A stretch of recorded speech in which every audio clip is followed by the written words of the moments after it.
بسم اللہ الرحمن الرحیم۔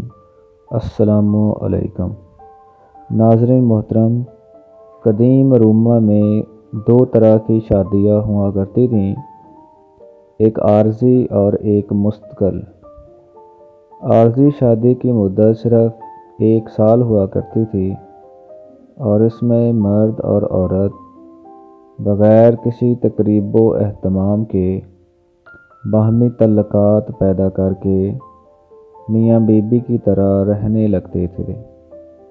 یہ تعلقات سال بھر برقرار رہتے اور اگر خوشگوار ثابت ہوتے تو مدت پوری ہونے کے بعد دونوں فریق آپس میں شادی کر لیتے، ورنہ مدت پوری ہونے کے بعد وہ دونوں الگ ہو جاتے تھے۔